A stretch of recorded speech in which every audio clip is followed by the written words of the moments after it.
Alright, so before we move on to the next section of the game, let's take a minute and go check out the Colosseum.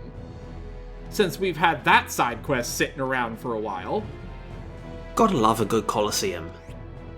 As you can probably guess, this is going to be basically all combat, so, you know, if that's not your thing, you can peace out of the video now. There is nothing here for you.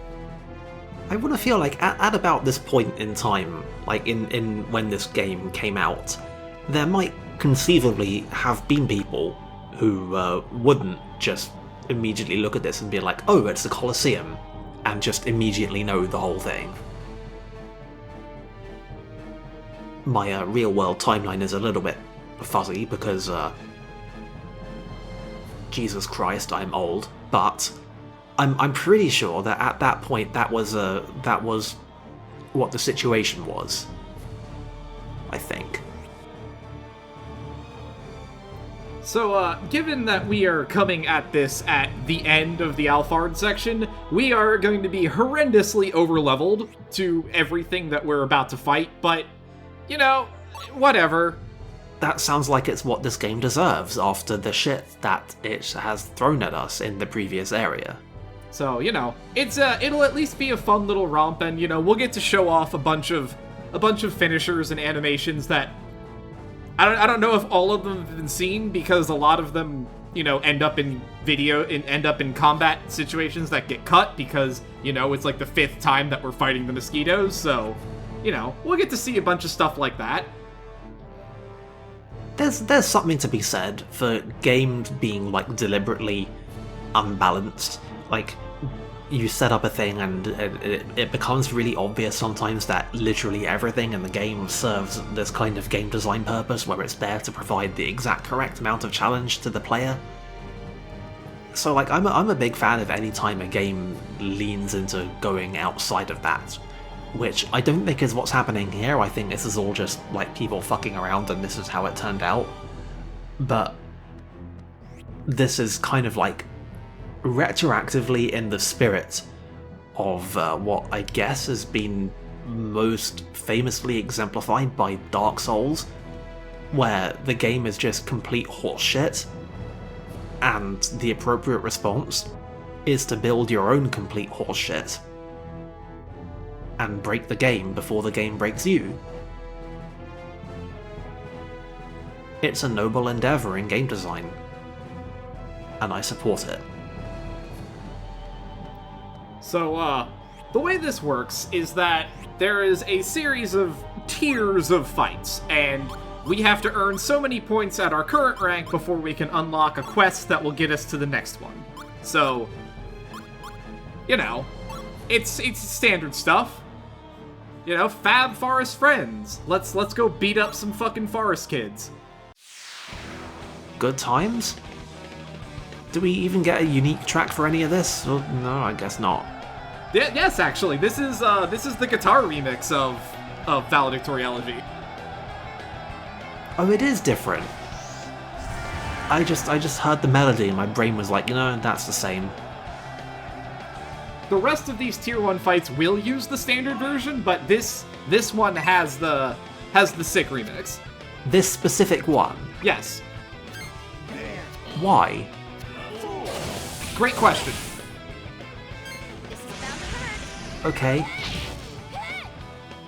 Video games.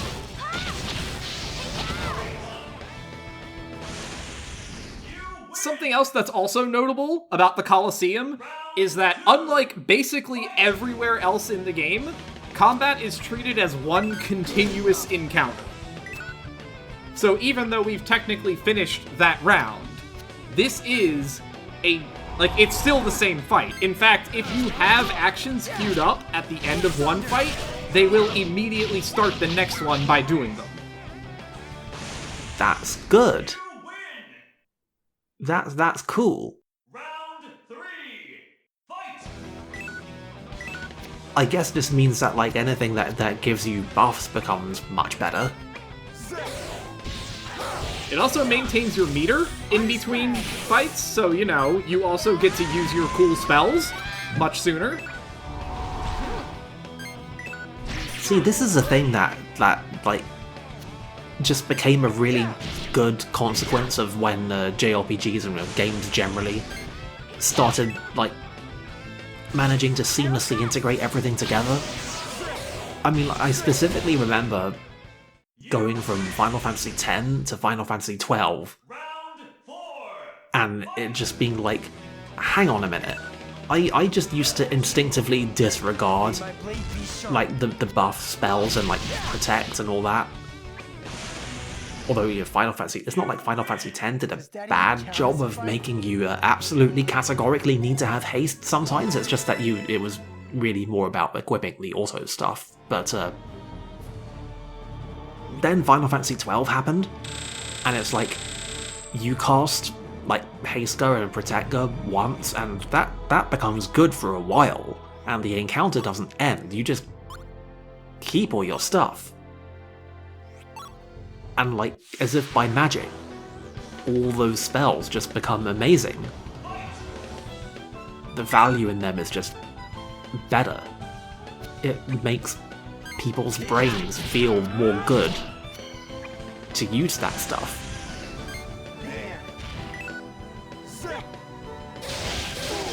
Like, organically linking together individual bits of video game is good. You guys? Game design?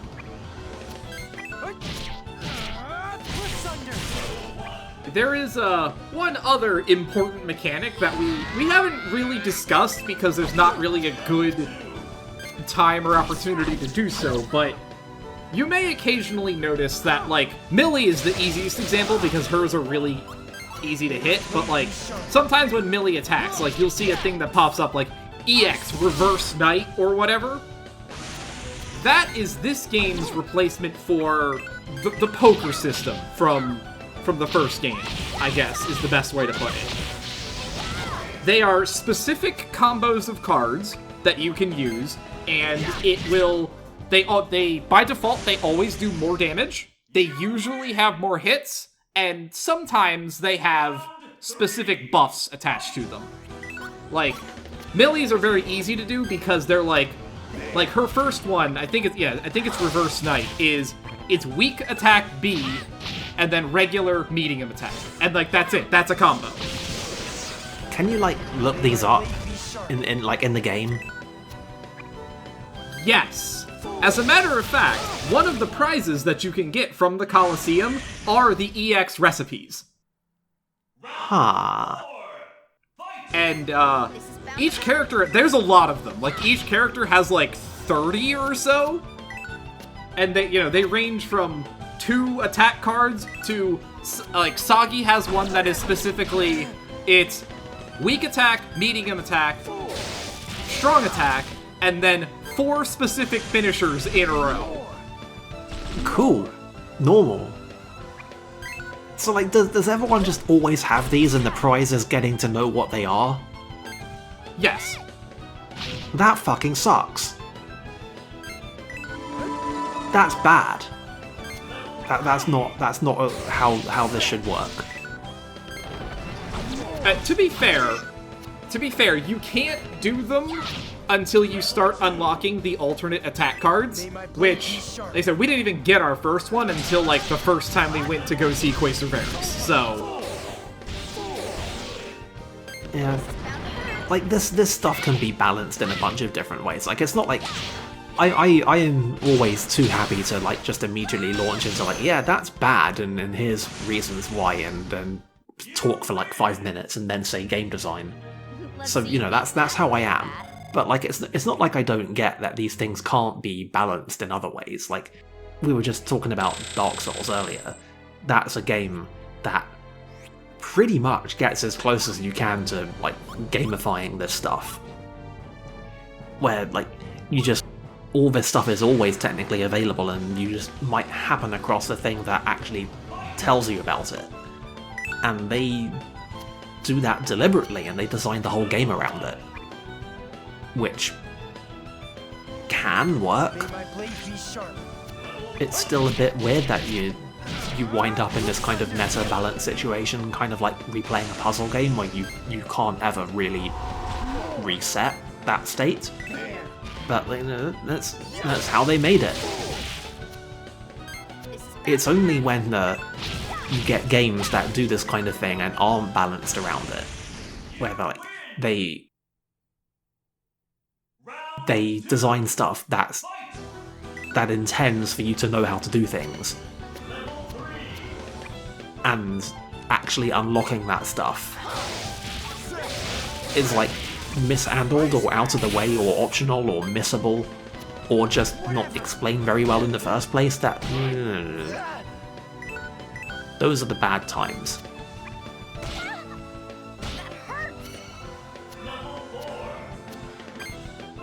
I also don't know if I ever explained the plus cards. We only have the one right now. It's Pegasus Jump, which is a 1+ attack. So what it does is it slots into the combo after your weak attack, but it gives you an extra hit in your combo. Like right there, Millie just did it. The one that we have is specifically for Millie only, which is an interesting decision, but, you know, whatever. Other ones that we get later on will be for different characters. The whole COD gimmick, they're still working at that. Like, I don't know, I'm in a weird spot appraising the COD stuff in this game, because, like, I can't lie. Huge amounts of it are just going pretty much straight into my head and then straight out again, because I am not the one continuously engaging with any of this, and I kind of like half remember how most of any of it works.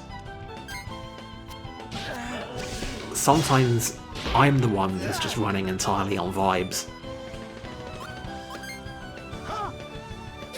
So I'll leave the forensic analysis of the success and failures of the card systems in particular to people who actually know what the fuck they're talking about in that regard.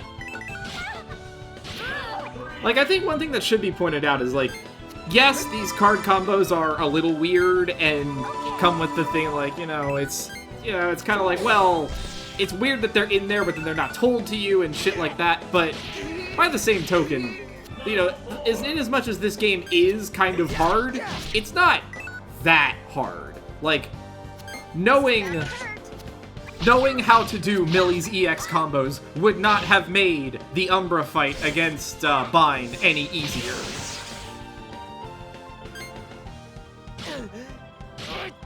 Oh, that's good.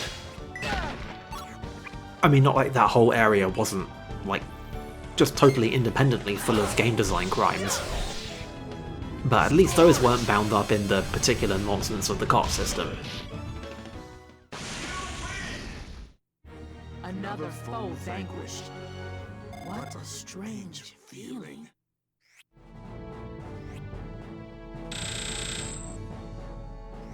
So, like, this seems like it's taken a while. It's not great. I mean, it would at least be more engaging if I had come here before a point at which I had, like, substantially over-leveled all of these fights, but yeah, I mean, it's depending on the enemies in question. This is like it's a 2-3 minute. I would say that these fights that we're going through right now, like, the whole series of them is about as long as, like, a real fight in the field would take me. See, again, this is one of the things in which, like, I don't have the full perspective because I'm only ever seeing the videos that have been cut for time. But video games, as we famously all know by now, are all about the stuff that otherwise would get cut for time. They make you do it all. So, like, I don't know, I get the sense that this is kind of like a bit too much of a grind and maybe takes a bit too long. But maybe I wouldn't mind it so much if I was actually in there pressing the buttons, but, like, vibes are off. Yeah, no, I would agree that this is at least a little bit tedious. But, because, like, if we had gone into this properly leveled, and, like, this was being done at an appropriate time, like, I would guesstimate that most of, like, as, like, I'm going through these at about, like, 2 to 3 minutes per set, and, it, like I said, it could easily be 3, 4, maybe 5 minutes a pop. Like, I guess the immediate question I have is, like, just taken, like, completely as a free-floating thing that you do, how, like, fun is it to play this? Does it just feel good to do this? I mean, I would say that this feels good because it's fun to actually have, like, to be in a position where you can get enough meter to regularly bust out, like, your level 3 finishers. Like, there is no chance that I would have ever actually used Gilo's level 3 finisher in a real fight. Like, it's not nothing, right? If you can, if just engaging with the systems in a free-floating manner is enough to produce the good chemicals, then that puts you in a situation where, like, yeah, the stuff can technically be a grind, but the grind is really just more of an excuse to do the thing that's fun. So when things work like that, it's pretty good. I mean, I think the thing that's more important here is not so much that, like, any particular mechanics of combat have changed. It's all the exact same stuff. It's just that because it's all tied together is, like, one giant encounter, as opposed to breaking it up over individual ones where you have to, you know, you've got to panic and keep everybody alive and all that kind of shit. Like, you don't have that freedom to just fuck around and be like, yeah, I'm gonna burn my level 3 finisher on your one enemy because it looks cool as fuck to watch Gilo carve a giant flaming laser in the ground.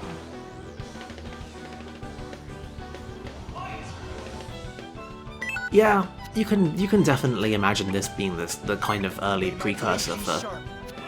I don't want to say that, you know, this particular part of this particular game was specifically prophetic of a greater trend in video games. I'm just saying this specific part of this specific video game fits into a pattern where developers were about to figure out and, you know, have the technical capacity to pull off that having these organic, free-flowing encounters is actually really great and makes the existing systems in JRPG combat better. Round 2, fight! Anyway, at the risk of getting into specific, like, cross-project references, the thing that I had in mind bringing this up was, in fact, Crosscode. A game that we covered that was, like, famously, it's got a lot of content in it that's kind of grindy, and there's a lot of stuff that you just have to get through. But also, all the stuff that you have to get through is basically just excuses to play the game, and just playing the game, abstractly, is just incredibly fun and feels very good. And that's why people don't mind it so much, even though you appraise it all on paper, and it's like, yeah, you sure are doing a lot of fetch quests. So when those things all stack up and they work, you know, it's good. Round 3, fight! I mean, for what it's worth, I did go back, like, because we're only going to have about 8,000 points by the time we're done with this. So, like, I did go back off-screen and grind out the rest of them to get up to the next rank. And, like, I had a good time. But, you know, again, how much of that is just being overpowered and being able to just play around with the system versus how much of it is actually good, you know, open debate. Also, whoops, I almost tricked myself into having to talk about appraising Crosscode's Colosseum again, not falling for that again. But no, like, now that you bring up this system with the free-flowing encounters that go into each other, like, that's good, and now I'm going to think less of the entire rest of the game because of it. Whoops. My blade be sharp. Guess we really are learning as we go sometimes. You win! Not a bad workout. Anyway, this has been a brief look at the Colosseum. We'll do this again at a time, hopefully that isn't after the entire diadem section. Yeah, balance. Balance is for cowards.